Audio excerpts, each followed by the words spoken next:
ช่วงนี้เป็นการเปลี่ยนสายพานโดยใช้สายพานตัวเก่าไปก่อนจากนั้นเราจึงค่อยขับรถไปซื้อสายพานใหม่ซึ่งไกลมากอาจจะเหงื่อตกถ้าไม่มีแอร์การทำงานของสายพานเมื่อสตาร์ทรถตัวมูเล่จะหมุนตามปกติ เพราะว่าสายพานโยงติดกับเครื่องยนต์จากนั้นเราจะไปไหนซื้อข้าวของอะไรเปลี่ยนสายพานก่อนสายพานแอร์คอมเพรสเซอร์ตัวนี้ก็เรียกคอมเพรสเซอร์ตัวนี้คอมเพรสเซอร์กับตัวมูเล่มีสายพานโยงติดกับคอมเพรสเซอร์สายพานที่ขาดเรามาถอดกระบังลมของเครื่องยนต์ที่ติดกับหม้อน้ำออกเสียก่อนการเปลี่ยนสายพานจะให้ง่ายต้องถอดกระบังลมของเครื่องยนต์ออกก่อนเพื่อมีพื้นที่ในการสอดตัวสายพานพูดง่ายๆคือคล้องสายพานลอดไปกับตัวใบพัดรถยนต์ตอนนี้เราก็จะเห็นสภาพแบบนี้ซึ่งเราสามารถนำสายพานเข้ามาสอดคล้องคือคล้องกับใบพัดเพื่ออ้อมกับเข้าไปยังตำแหน่งที่สายพานขาดเพื่อคล้องสอดรับกับคอมเพรสเซอร์กับตัวเครื่องยนต์ซึ่งสายพานนี้โยงติดกับตัวเครื่องยนต์และนี่คือสายพานเก่าจากที่เปลี่ยนสายพานใหม่ซึ่งสายพานใหม่ขาดหายไปทีนี้เรามาแก้ขัดโดยการใช้สายพานเก่าเพื่อใช้ไปก่อนเมื่อเราคล้องสายพานเข้าไปแล้วเราก็คล้องกับคอมเพรสเซอร์แล้วก็โยงเข้ามากับตัวเครื่องยนต์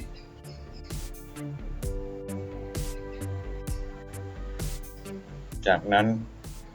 ก็ทำการตรึงสายพานเพราะว่านี่หย่อนเกิน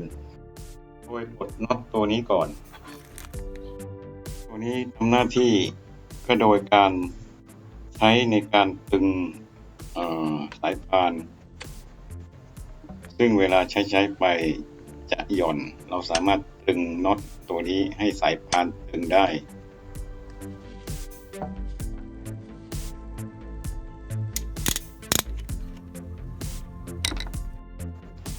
เสร็จปลดน็อตตัวนี้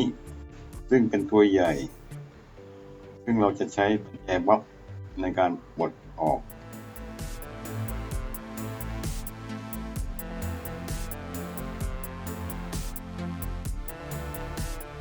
เพื่อเลื่อนตัวมุเล่ให้ขยับจากนั้นเราจึงจะเอาสายพานคล้องกับตัวเครื่องยนต์ได้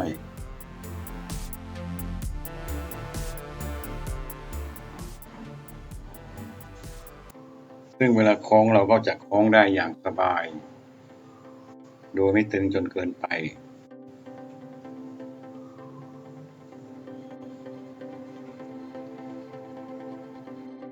ใช้ในการตึงสายพานอย่างที่กล่าวมาแล้วทำงานสอดคล้องกันจากนั้นเราก็ทำการตึงสายพานเมื่อตึงได้ที่แล้วเราก็จัดการ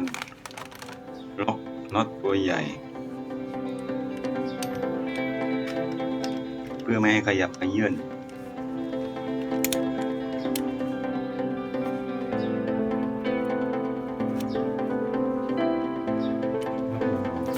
จากนั้นเราก็ปรับน็อตตัวเล็กเพื่อการตึงสายพานว่าจะเอาตึงมากน้อยเพียงใดสภาพเมื่อเสร็จเราก็ทำการสตาร์ทเครื่องลองเครื่องเปิดแอร์ดูโดยตรวจเช็คความเรียบร้อยก่อน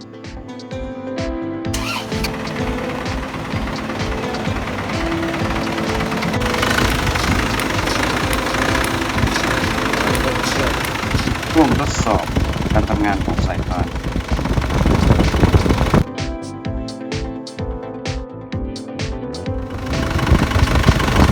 ตัวมูเล่จะหมุนตามปกติ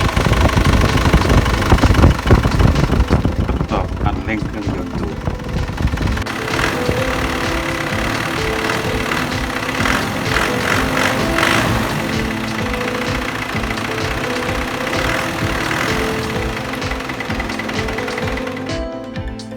ทดสอบ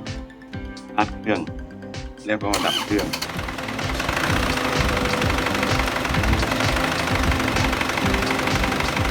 เป็นการทดสอบการทำงานของสายพานจากนั้นเราก็ทำการเปิดแอร์ดู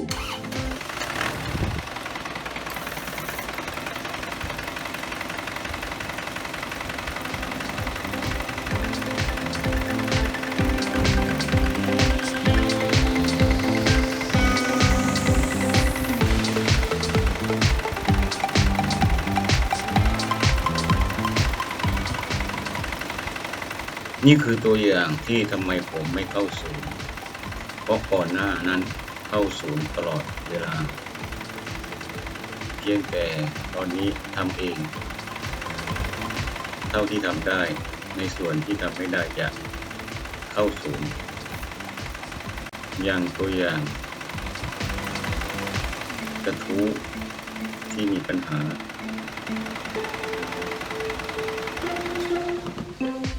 เรื่องของเรื่องคือ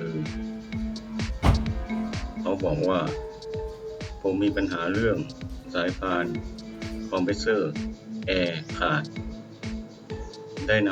ำรถยนต์เข้าศูนย์ที่แจ้งวัฒนะตรวจสอบแล้วระบบแอร์เสียทั้งระบบแบบนี้โดนเข้าไปประเมินราคาแล้วประมาณ 30,000 กว่าบาท